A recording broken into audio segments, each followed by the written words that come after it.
It's your boy Raul, and today we're going to be looking at renewable energy.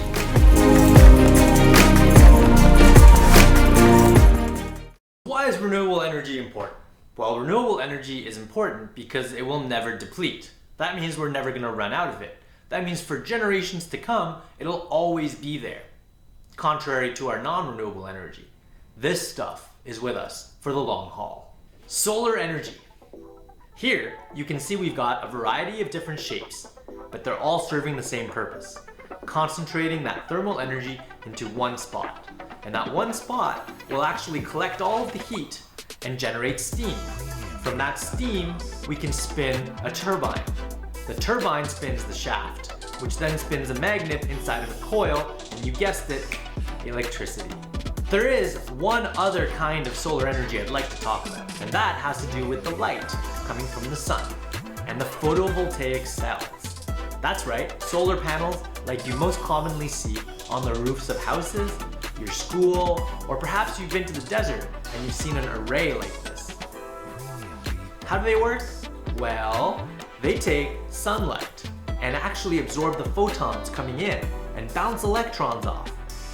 If the electron is connected into a circuit and has a way to come back, you've got a closed circuit.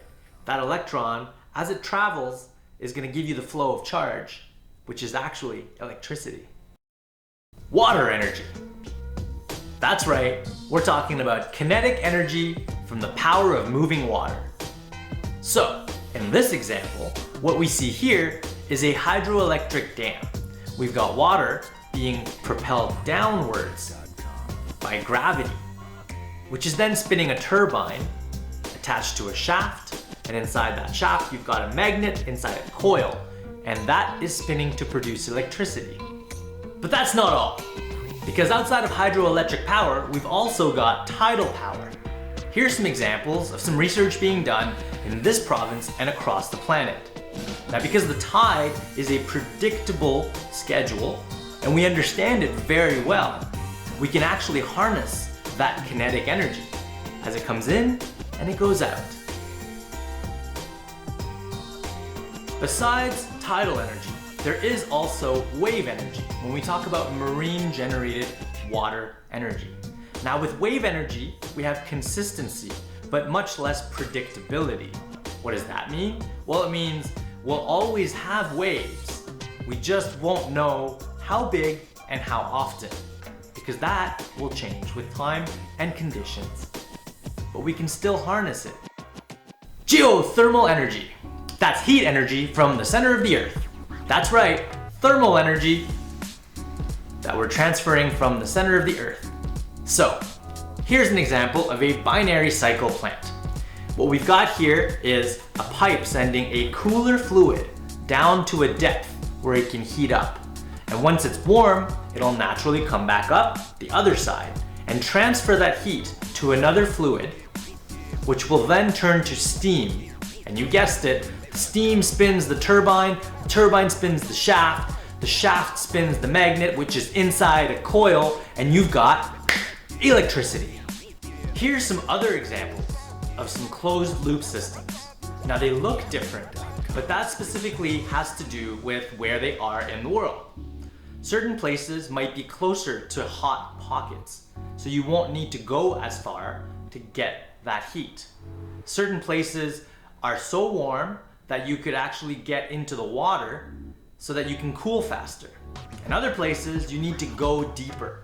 But the principle is the same here. We're trying to heat a fluid, turn some steam, and generate electricity. You can also scale up these systems and have them spinning bigger turbines and generating more electricity and larger power plants. In this last example, it's the same principle, but you can see it's a lot more complicated. Wind energy. You guessed it, it's kinetic energy from the power of moving air. So here, we've got some examples of what wind turbines look like today. You'll notice I've got a vertical axis and a horizontal axis. The horizontal axis turbines are more useful in places where you've got large gusting winds going across the landscape. The vertical turbines have different applications where you might actually have wind going up and down. So in an urban setting, where the wind hits a skyscraper, for example, and must go up because it can't go through, if you had a vertical wind turbine at the top of that skyscraper, it would hit it and force it to spin, and you could harness the power of wind. All right, now it's time to do something together. Let's make a wind turbine together. The activity sheet will be posted on our website for full instructions. I'd love to see what you come up with, so please send me an email and let me know. There was that question, right? Which renewable energy is not related to the sun? Send me an email, let me know what you think. Peace out.